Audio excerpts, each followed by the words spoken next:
see is demand in the state for those retrofits on residential, for example. Well, right now, I don't know if any of you are familiar with this, if you go to apply for a rebate at NV Energy, it's gone in an hour. I mean, there's a waiting list. People want to do this, and then there's federal tax credits and incentives to make that happen. So I think you're gonna see more and more of that in that demand. But still, right now, with all the projects we're doing up north, we're still, some of the wind generation that we're doing, we're getting locally, but we're not getting the manufacturing and the panels here in our state. We're still getting them from Texas, or they're still coming from Germany. That's gotta change. We've got to have the manufacturing here. And you have some of the most sophisticated trades. If you go down to IBEW and tour their facility, they're ready to go. Why can't we add that component? So we can partner with our trades to be able to do this. UNLV has one of the best programs going on right now for solar studies. There's no reason why we can't incorporate that, and there's students coming out into a plant here for Las Vegas, Southern Nevada, to be able to sell that to the world. Just like the Germans and Texas and other places. The other component, and you bring up a good point, is how much we invest in our education as far as renewable energy projects and the technology. Not only can we be known as the renewable capital, energy capital of the entire world, in my opinion, but we also can bring people here from all across the country to study how the technology works. Then you have the manufacturing component. In fact, up at UNR, they just got a huge federal grant to do the geothermal technology. We need to have the solar down here. The sky's the limit with renewable energy. We rank 5th in the world for geothermal resources, but not only that, with Southern Nevada's climate, with over 300 days of sunshine, this could happen. Right now, there's no reason this can't be, but you've got to have cooperation from the state. And we've had a governor who's been completely ineffective. If you talk to our federal legislators, one of the reasons why we're missing out on a lot of federal funding is because a lot of times it requires a 5% match. That's it. And we're not pursuing that. Gosh, the lieutenant governor should be doing all of that, making sure that we're receiving our fair share of what we put in. And gosh, we have the Senate Majority Leader here.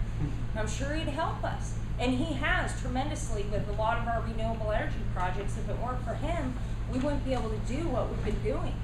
Quite frankly, and Congresswoman Titus and Congresswoman Berkeley, I won't talk about the other congressman, but yeah, I mean, truly, that's the truth, is what they've been able to get us as far as federal grants to the state has been very important for us to move forward on these projects. Two things, Jessica. One is with respect to renewable energy and geothermal, what, 90% of the land in Nevada is owned by the federal government, so how does that factor into everything? And then secondly, what has Nevada done to encourage investor visas, the $1 million investor visas? EB5, I believe it is. EB5s. EB5, a couple things I want to address on that, because the federal, that you bring up a very good point, and that was just fixed at the federal level. I think we could go one step further. The way the allocation works on the leases, you guys, is 50% goes to the state, 25%, and we're talking the royalties, 25% goes to the local, the counties. We're speaking of the property. Yes, the property, the federal lands on the leases. Fine. And then the other 25% goes back to the federal government. Gosh, we should lobby and get the whole 50% back into the hands of the local governments. That would really help us putting that money into infrastructure, education. I think we've got great opportunity to do that. So that's the first thing you asked about. And then the second question, EB5, right now, other states are on top of the game on this. Lieutenant Governor, that's a perfect, and what she's talking about right now under the Obama administration, there's a visa program where you can get investors, foreign investors, to come to the United States and they can live anywhere. And essentially they invest $1 million, I believe it's per person, $1 million. They have to create US jobs.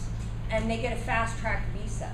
And after 2 years, if they determine that the jobs were created, then they can move forward with citizenship.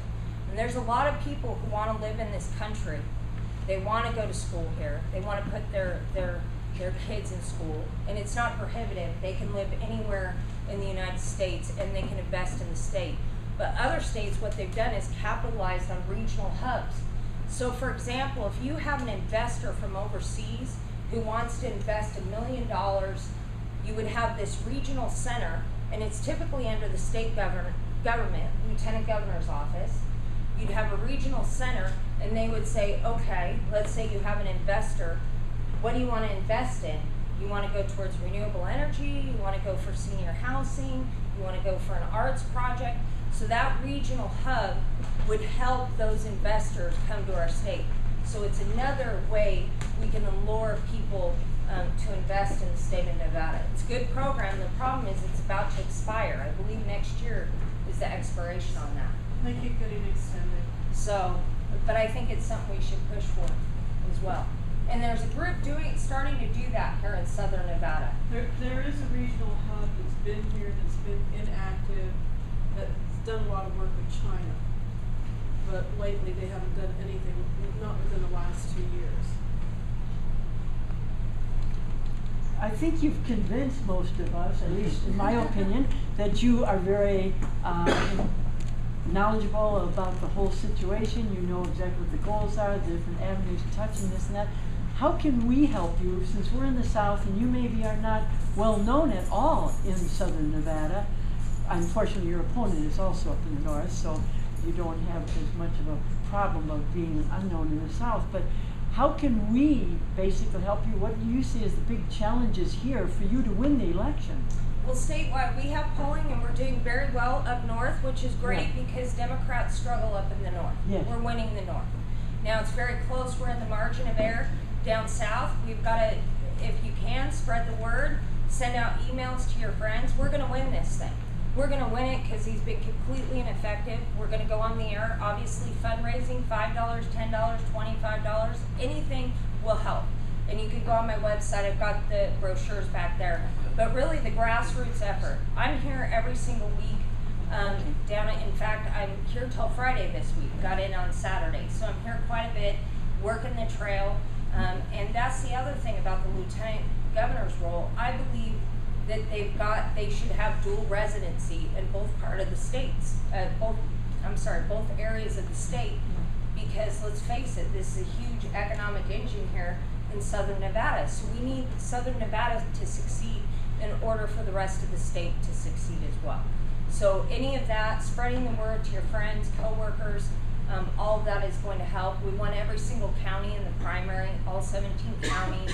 We won by 25 points over our second incumbent, but still it's a lot of area to cover.